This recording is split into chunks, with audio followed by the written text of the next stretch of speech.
Hi everybody, this is Gianluca. I am a portrait drawing coach. I have studied portrait drawing for more than 3 years now, and I have raised myself from zero to being pretty proficient at it in a relatively short period of time. In this video, I want to talk to you about values. Okay, I want to talk to you the importance of values in portrait drawing and in drawing in general. So I wrote down some points and I'm going to, to explain them to you. So the first point is values and the distinction from painting elements. Now this is very important because when we talk about values, what are values? First of all, values are the darkness or the brightness of an area into a drawing or a painting. And so this is basically the light, it's like how the light hits the form. And we want to distinguish this from the other painting elements, which are things like colors, things like temperatures, and chroma. So you have four elements. You have values, you have temperatures, you have a chroma, and then you have the hue, or we can say color. And we want to make this distinction because if you think about it, if you remove all of those elements, like if you remove colors, temperatures, and chroma, the image still works, right? It still holds up as an image because of values. And so tells you that values are really the most important thing that you need to understand when you draw or when you paint. And you want to understand that if your values are wrong, the image is not going to hold up. The image is not going to be realistic. It's not going to work, basically. And you want to understand this because like if, for example, if you have the wrong colors, let's say you're painting, okay? Now, one thing that I want to say is that in this video, I'm gonna talk about drawing and painting as one thing, because that's how I think about them, and that's how you want to think about them, because you never want to think about them in isolation, because they're basically the same thing. It's just that the only difference is in the tool that you're using, but they're basically the same thing.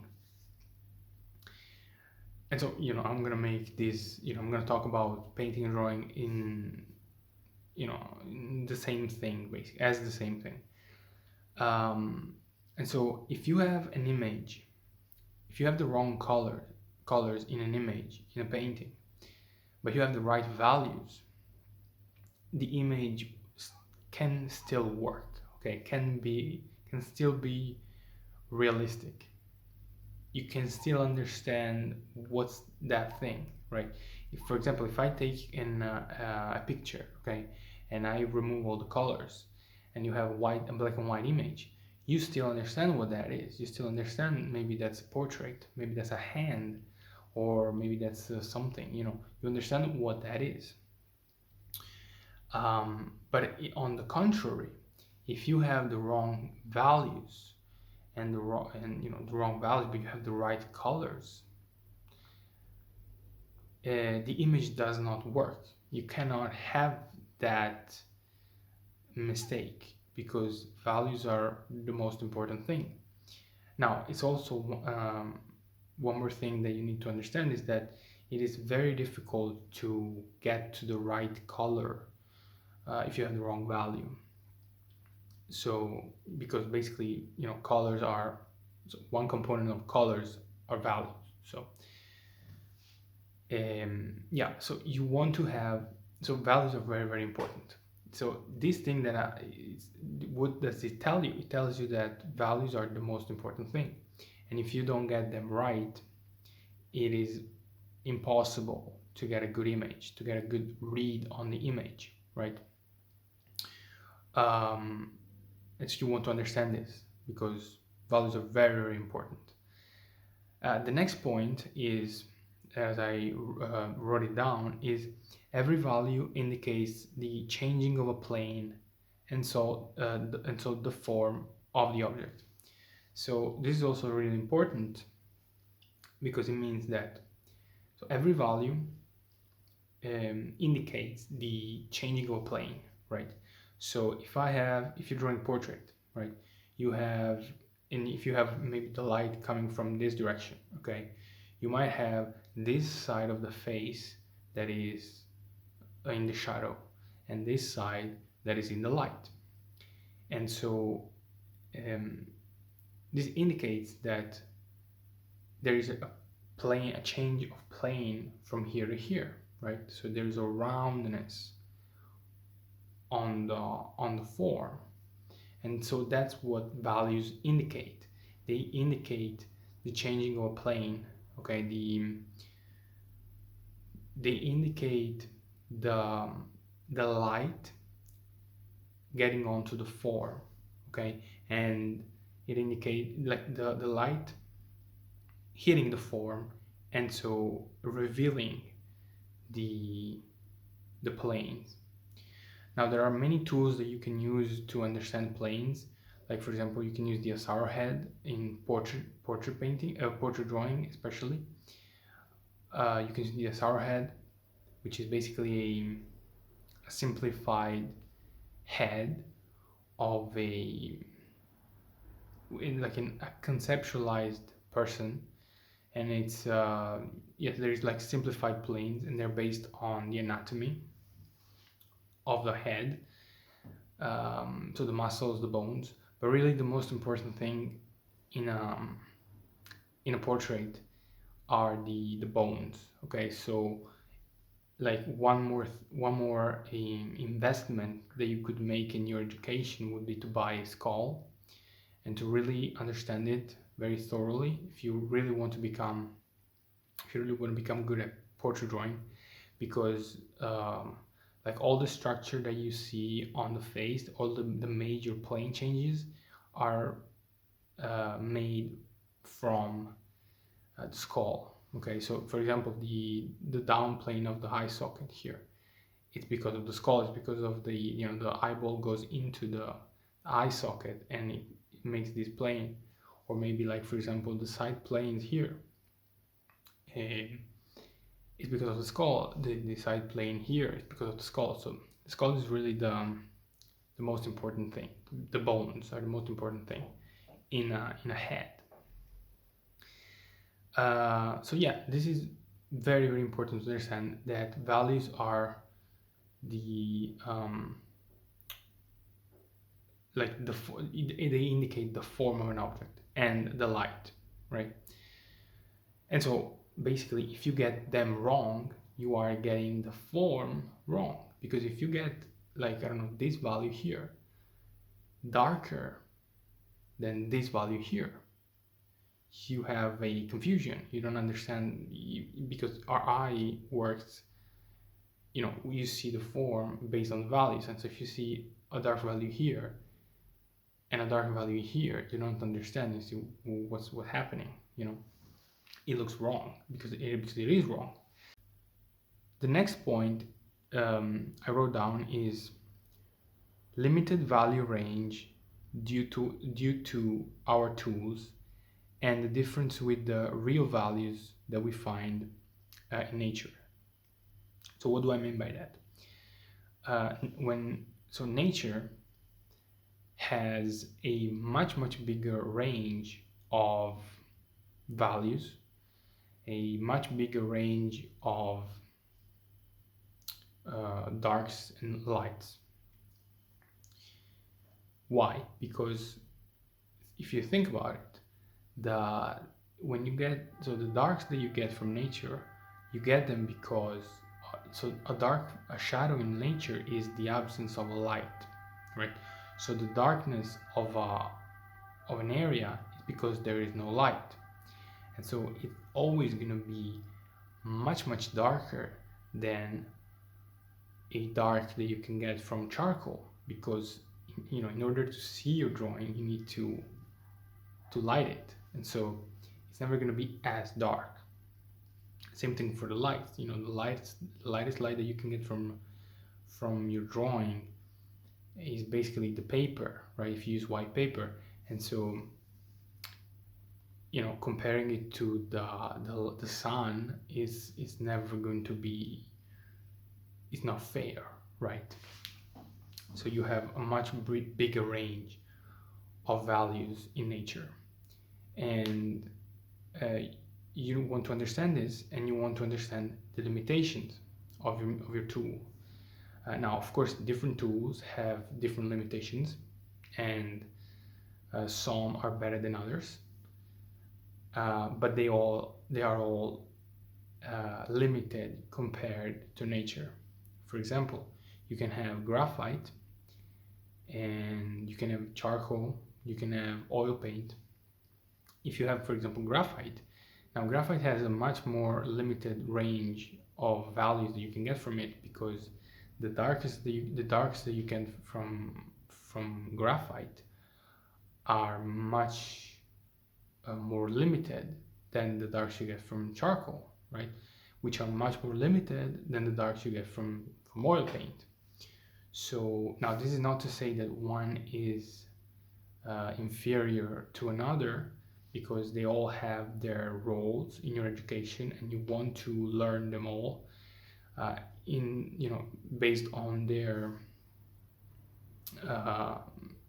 exercises, understand what exercise, like what are you trying to learn, and use that medium, that tool. But they all have limitations, and so like the best, for example, if you're drawing a full value, if you want to draw and you want to do a full value drawing, the best tool you can use is charcoal, right? Because it has a much bigger range of values compared to graphite. So understand your limitations and work with them. Don't work against them, because if you are trying to get past your limitations, the limitations of your medium, it's you're just not going to work, right? So you want to work with the limit, want to understand the limitations and work with them. So the next point is value scales and simplification. Now, as I said before, you want to understand the limitations of your medium, and you want to simplify the process because of it, because nature has an infinite range of values, right? And since we are not smart enough to work with infinity, we artists have simplified the way we see nature, right? And we have understood, we have basically simplified it in a much more limited thing based on the tools. And one thing that you can understand about about it is like value scales. Okay, so you have a number of values, which is usually going to be around like 9 values. With 9 values, you can basically do any drawing. Sometimes there are even too many values, so 9, because there's like a lot of drawings from history that are made with a lot less than 9 values. Like, for example, if you go to look at Sargent portrait drawings, they're basically made with 5 values, and they're very beautiful. So it tells you that you don't need a lot of values. You can work with very few values. And also, by the way, if, for example, if you're working with 2 values with light and shadow, you can still get a very beautiful drawing if you have all the foundational things correct, like the proportions, the constructions, If you have those correctly, those correct, and you have two values, the drawing works and it's very beautiful. I'm gonna make a separate video about that, because like proportions and like foundational elements of a drawing, because it's a very, very long subject. But you want to understand that having a limited amount of values is only to your advantage, okay? And with 9 values you can draw anything basically. I think you can also draw like a giant multi-figure composition. Certainly for a portrait they're enough, maybe they're too many. The next point is going to be, so in order to organize the values, you need to understand the darkest darks and the lightest light that you can get from your tool. Okay, this is really important. This is an exercise that I advise you to do when you want to understand values, which is basically so you're drawing, okay, and one thing that you want to do is like literally on the paper draw the darkest dark that you can get and the lightest light that you can get. Now for example, if you're drawing on white paper, the lightest light is going to be the paper. But if you're working on toned paper, you can get a lot lighter by using the white chalk.